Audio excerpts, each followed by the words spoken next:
Carbapenem resistance KPC versus NDM versus OXA48. Culture रिपोर्टमध्ये klebsiella pneumoniae meropenem resistance junior doctor म्हणतात, sir carbapenem resistance आहे, मग सेप्टाझिडियम आयोबॅक्टम सुरू करू. कन्सल्टंट म्हणतात, थांब, कार्बापेनम रेजिस्टन्स दिसणं पुरेसं नाही, तर कोणता कार्बापेनमेज आहे ते सांग. कारण केपीसी, एनडीएम आणि OXA48 तिघेही कार्बापेनम रेजिस्टन्स करू शकतात, पण तिघाची ट्रीटमेंट स्ट्रॅटेजी सारखी नाही. हे कसं? चला समजून घेत पुढील 3 मिनिटांमध्ये. कार्बापेनम रेजिस्टन्स म्हणजे काय? तर कार्बापेनमेज हे मेरोपेनम, इमिपेनम, इट्रापेनम हे सिव्हिअर ग्राम निगेटिव्ह इन्फेक्शन्स मध्ये महत्वाचे बीटा लॅक्टम अँटीबायोटिक आहेत. पण एंट्रोबॅक्टेरियसी मध्ये रेजिस्टन्स 2 ब्रॉड मेकॅनिझमने येऊ शकतो. पहिला कार्बापेनमेज प्रोडक्शन किंवा दुसरा ESBL किंवा AMPC plus porin loss with altered permeability म्हणून. तर carbapenem resistance is not equal to carbapenemase producer. सर्व कार्बापेनमेज सारखे नसतात. अंबर क्लासिफिकेशन लक्षात ठेवा. क्लास ए मध्ये तो केपीसी आणि क्लास बी मध्ये NDM, VIM, IMP that is equal to metallo beta lactamase आणि क्लास डी मध्ये तो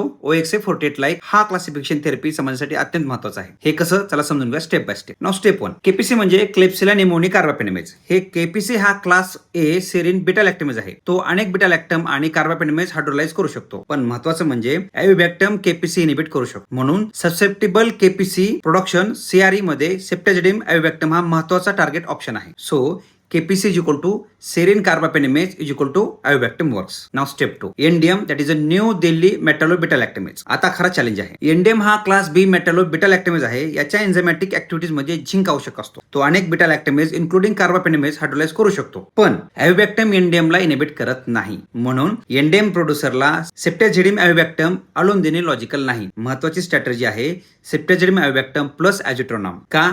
तर NMDA ॲजिट्रोनॉम हायड्रोलाइज करत नाही, पण ऑर्गॅनिझम मध्ये असलेले बीटा लॅक्टेमेज ॲजिट्रोनॉम डिस्ट्रॉय करू शकतात. सो एविबॅक्टम त्या को प्रोड्युसर सेरिन बीटा लॅक्टेमेजला इनिबिट करतो. म्हणून कॉम्बिनेशन ॲजिट्रोनॉमला प्रोटेक्ट करू शकतो. नाव step 3 that is OXA48 like carbapenemase. OXA48 like is equal to class D serine carbapenemase. हा पर्टिक्युलरली ट्रिकी आहे. काही आयसोलेट मध्ये सेपॅलोस्पोरिन ससेप्टेबिलिटी पॅटर्न मिसलिडिंग असू शकतो, विशेषतः ऍडिशनल ESBL मेकॅनिझम नसतील तर. महत्वाचं म्हणजे एविबॅक्टम OXA40 लाईक एन्झाईम इनिबिट करू शकतो. म्हणून ससेप्टेबल OXA48 लाईक CRE मध्ये सेप्टाझिडियम एविबॅक्टम हा प्रमुख ऑप्शन असू शकतो. MBL म्हणजे काय? That is a metallo beta lactamase. हे NDM, VIM, IMP यांना कॅटलिस्टिक ऍक्टिव्हिटीसाठी झिंक आयन लागतात. महत्वाचं डिस्ट्रक्शन असते KPC और OXA48 हे serine enzyme versus NMDP, VIM, IMP हे मेटॅलो एन्झाईम्स. आणि हाच फरक बीटा लॅक्टेमेज इनिबिटर निवडताना क्रिटिकल ठरतो. Last is cefiderocol. सिप्डेरोकॉल हे टॉर्जन हॉर्स अँटीबायोटिक आहे. सिप्डेरोकॉलचा सिड्रोफोर सेपॅलोस्पोरिन बॅक्टेरियाला आयर्न पाहिजे. तो सिप्डेरोकॉल आयर्न बँडिंग मेकॅनिझमचा फायदा घेऊन बॅक्टेरियल आयर्न ट्रान्सपोर्ट सिस्टम मध्ये या मार्फत सेल मध्ये प्रवेश करतो. म्हणून त्याला टॉर्जन हॉर्स अँटीबायोटिक म्हणतात. तो अनेक difficult to treat resistance gram negative pathogens विरुद्ध ऍक्टिव्हिटी दाखवू शकतो, इन्क्लुडिंग काही MBL प्रोड्युसर. पण सिप्डेरोकॉल म्हणजे प्रत्येक CRE साठी ॲटॉमिक आन्सर नाही. ससेप्टिबिलिटी, ऑर्गॅनिझम, इन्फेक्शन साइट्स आणि